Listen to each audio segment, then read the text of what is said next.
C'est possible pour celui qui s'en donne les moyens, c'est possible pour celui qui l'a au fin fond de son ADN. Ça, j'en démords pas. Pour moi, tu l'es ou tu l'es pas. Donc, essaie de savoir si tu l'es. Teste. Si tu l'es pas, reviens à ce que tu étais auparavant.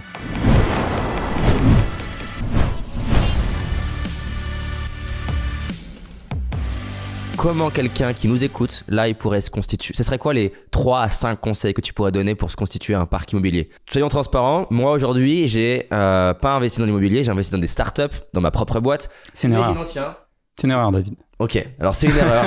On va rectifier ensemble cette erreur. Quelles sont les étapes? Moi, je suis prêt à bosser. Ouais. Je suis prêt à bosser fortement. Je suis prêt à me former. Je suis prêt à faire des erreurs. Je suis prêt même à perdre de l'argent et je suis prêt à mettre 10 ans. Tiens, c'est très bien ça. Est-ce que tu es prêt à tout perdre? Tout perdre quoi? Tout ton argent. L'argent que j'ai investi? Ouais. Dans l'immobilier? Ouais. Même j'ai envie de te dire, même si on l'étend même dans l'entrepreneuriat, le business, c'est ça en fait le message qu'il faut faire passer aux gens, c'est est-ce que vous êtes prêt à tout perdre? Alors je vais te répondre.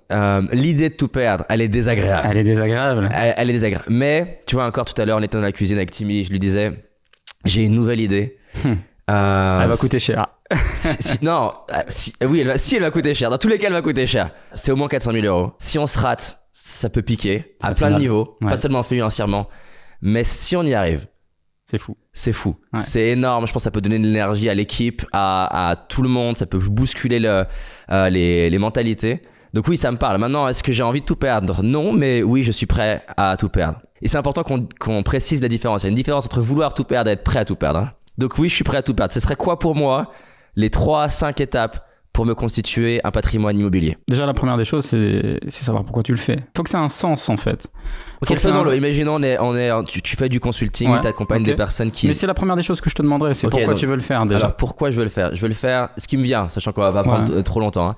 La première chose, c'est que j'adore, je sais pas si c'est des bonnes raisons, mais en tout cas, j'adore tout ce qui est bâtiment. Je peux être fasciné, même quand je vois l'architecture, j'aime ce qui est palpable, solide. Donc il y a un truc qui me fascine dans l'idée que tu détiens quelque chose, que tu le possèdes. Alors c'est pas seulement que je possède, parce qu'un petit objet me fait chier. Les bâtiments, j'ai de l'admiration pour les bâtiments, les gros bâtiments. Donc ça c'est une première raison.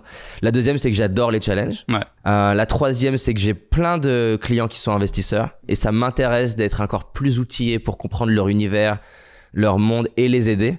Et j'adore l'idée de rentrer dans un truc que je connais pas et le découvrir. L'autre chose, c'est que je pense que c'est un super véhicule pour s'apporter de la sécurité financière. Une des réalisations moi que j'ai eues il y a 3 ans, qui va dans le sens de certaines personnes qui nous écoutent, et ça va faire écho avec ce que tu disais dans Entrepreneur Citoyen. Je me suis rendu compte il y a 3 ans, si je tombe malade, si j'ai un accident, au-delà de moi, je mets en danger plein de personnes. Bien sûr.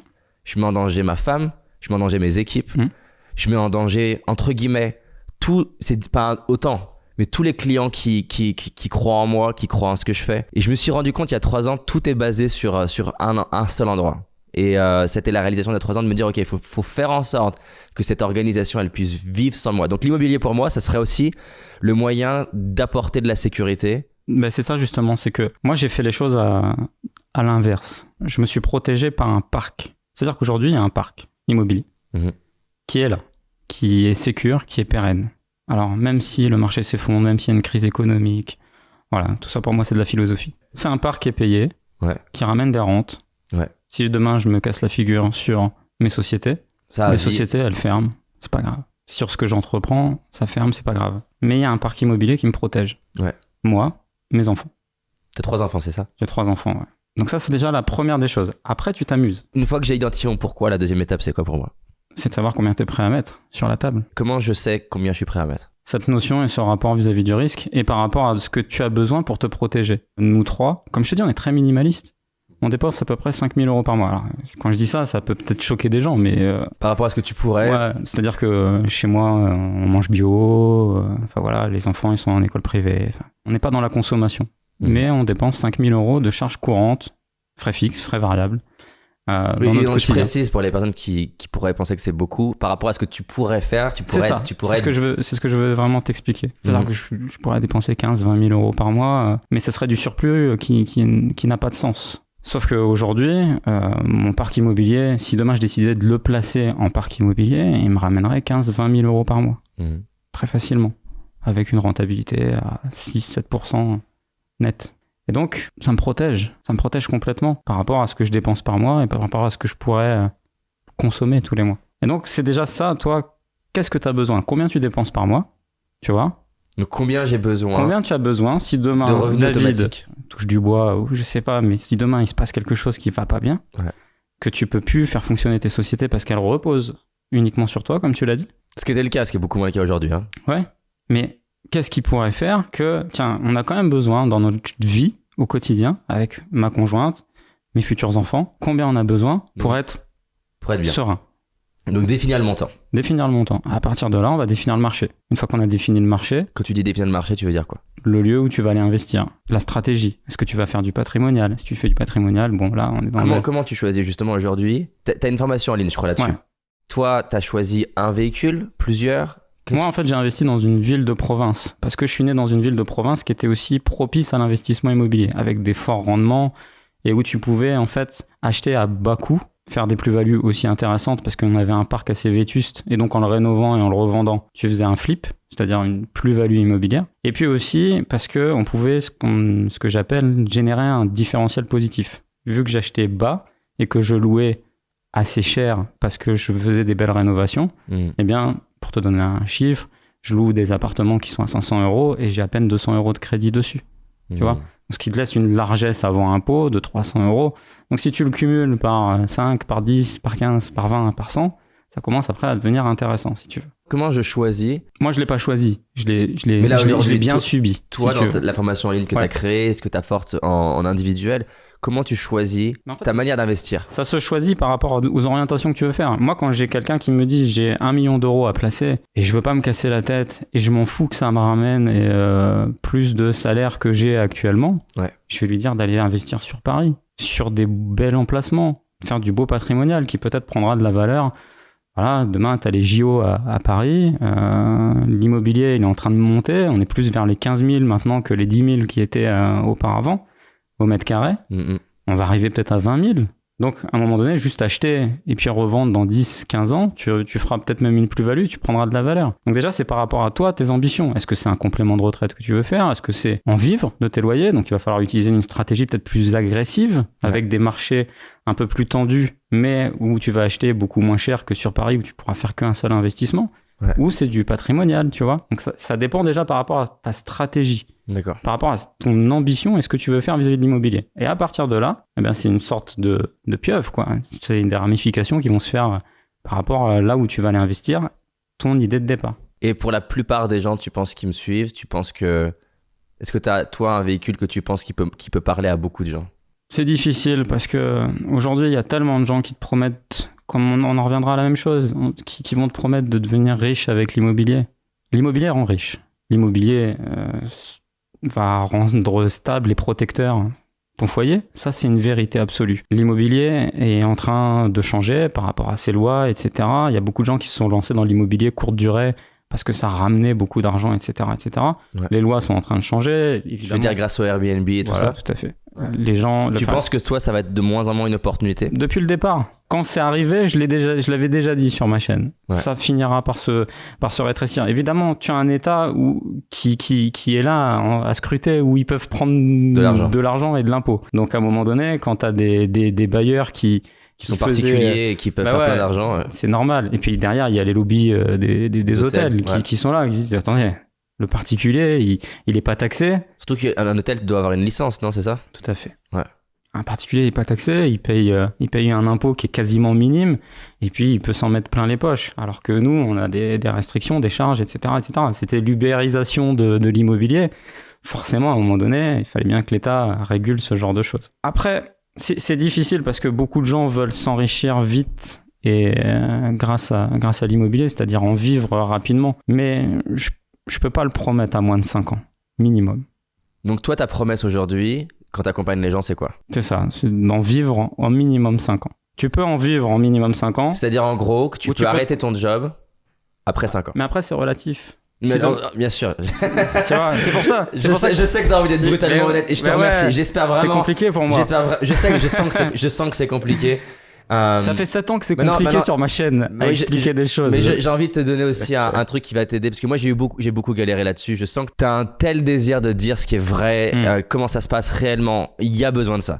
Maintenant, tu vois. On va leur dire que c'est possible. Ouais, en fait, non, mais je vais te partager un truc comme ça qui m'a aidé. T'as entendu parler du film Le Secret ou pas? Ouais.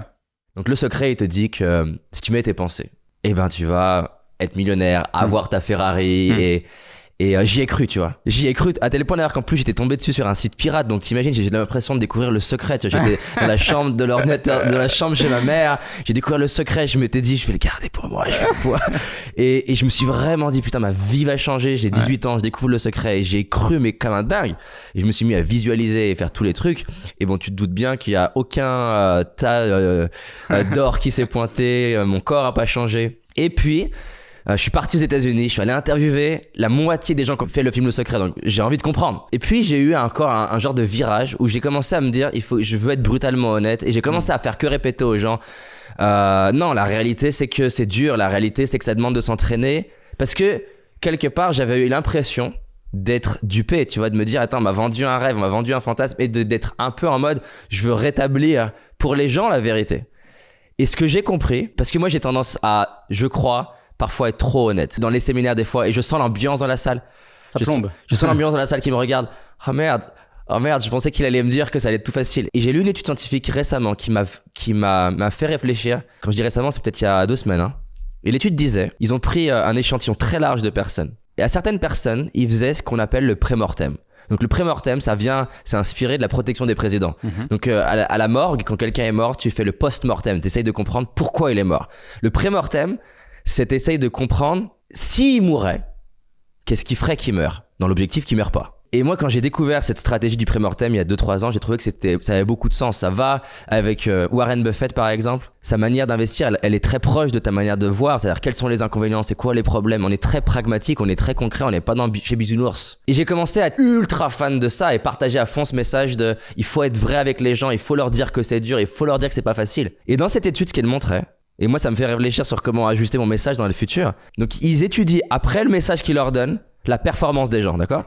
Et ils se rendent compte qu'il y a une partie des gens, quand tu leur dis que c'est dur, quand tu leur fais lister les inconvénients, quand tu leur fais voir tout ce qui pourrait mal se passer, surperforment, cartonnent derrière. Mais il y a un autre type de personnes qui, quand ils entendent trop que c'est dur, sous-performent. Et je me dis, putain, c'est intéressant. Et c'est intéressant du coup par rapport au secret et du coup le rôle qu'ils jouent sur le marché. C'est que quand t'es au tout début, t'as besoin d'une dose de fantasme.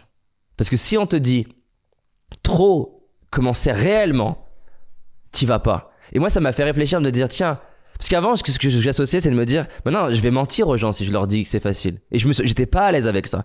Et ce que j'ai compris dans cette étude, c'est qu'un enfant, il a besoin de rêver qu'il sera Spider-Man quelque part. Et je me suis dit, ok. Et je t'avoue que je sais pas encore comment je vais me démerder avec ce truc-là. Et donc je te partage, là, j'en ai jamais parlé sur YouTube. C'est la première fois que j'en parle. Mais je me suis dit, ok, ça a un rôle que sur YouTube aussi, de temps en temps, je vende du rêve.